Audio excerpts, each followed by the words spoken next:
Hi there everyone, Neeta here, and in this video we're going to be talking about overcoming and going through some tough times and really how to survive and thrive during times of crisis.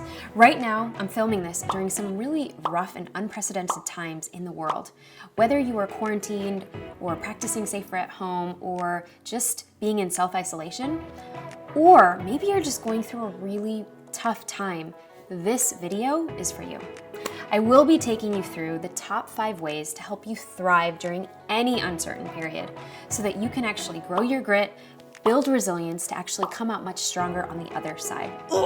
Now, I want you to know that you can turn any obstacle into opportunity, and I see you and I acknowledge what you are going through right now.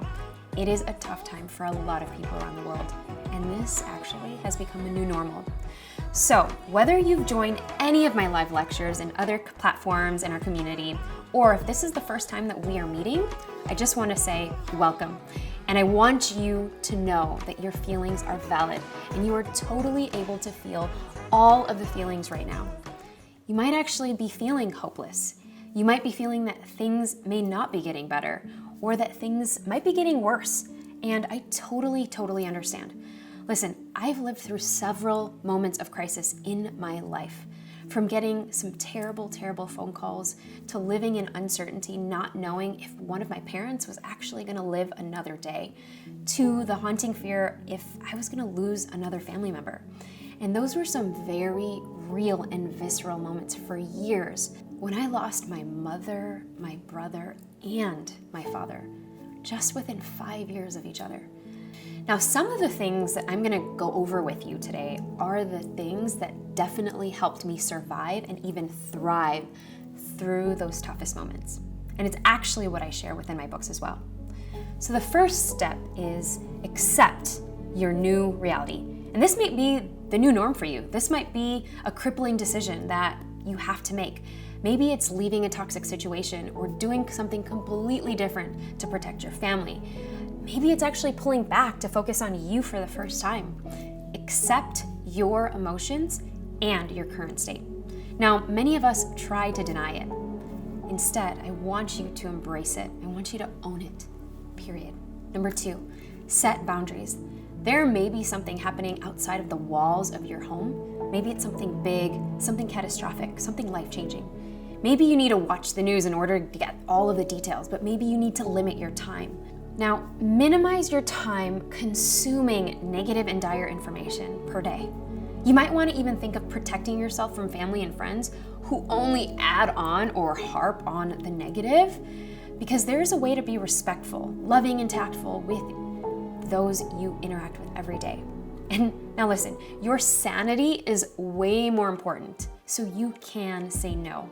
Boundaries are like your shield. They're like your protection.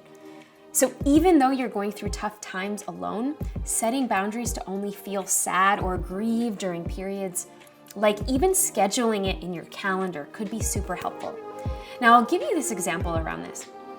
I remember back in 2012 when I hit a full rock bottom. I decided to leave my very toxic relationship. Now, there are moments of intense sadness, darkness, fear. I actually lost hope. And I went into a depression, but I didn't even want to give into it. Yet one of the mentors that I was working with at the time said, "You never gave yourself the space to grieve any of your losses. You've always been focused on building and doing." And for me, that was a huge aha moment. It really opened my eyes to what I had neglected for so long. And this was space and time. Now, as they say, time heals all wounds, but it does so when you're actually open to it. So give yourself the appropriate time to heal through the sadness and darkness. But there's no need to sulk here. There's no need to go into severe victim mode for days. Actually, you might want to set aside time every day to just honor yourself so that you can actually grieve appropriately. Number 3, have a plan. If we don't have a plan, we plan to fail. Have a plan of how you will honor yourself.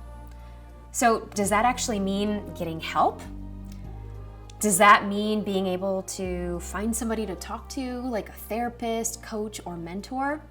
Or someone whose only role is to truly support you to heal during this time?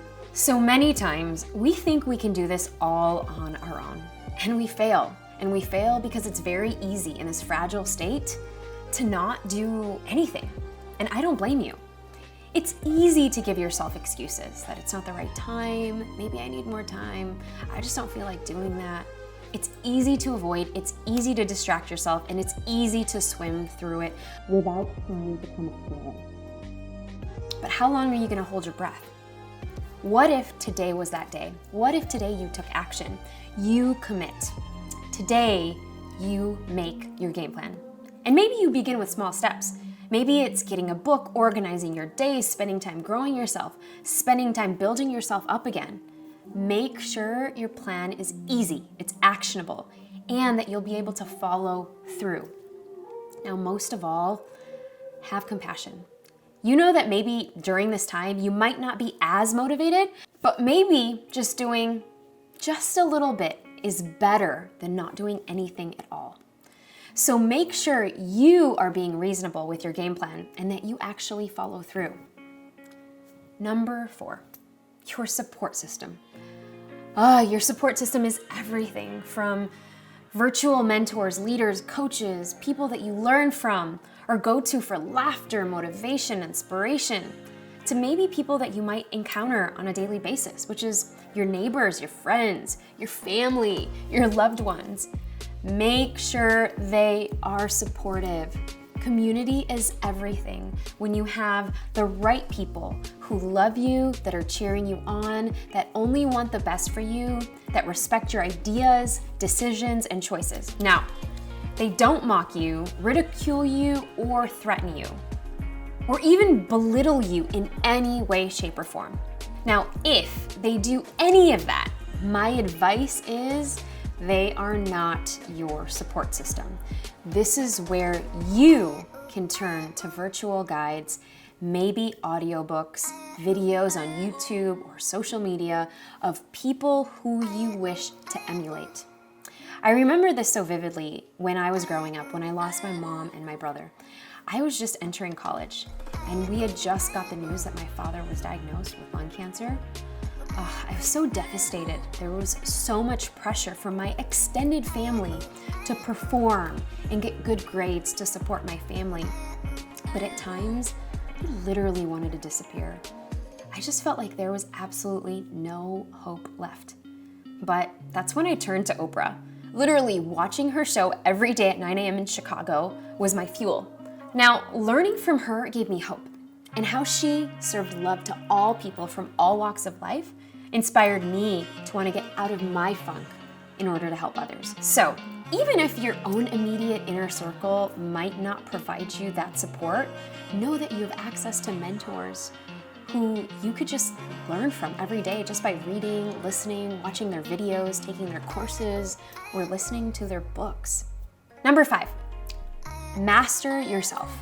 Now, during any crisis or adversity, one of the ways to overcome actual stuck feelings is knowing that a time like this will also pass. Whoa, that's a big one right there. Now, it's true that there's a cycle to life and death. And life and death are beginnings and endings.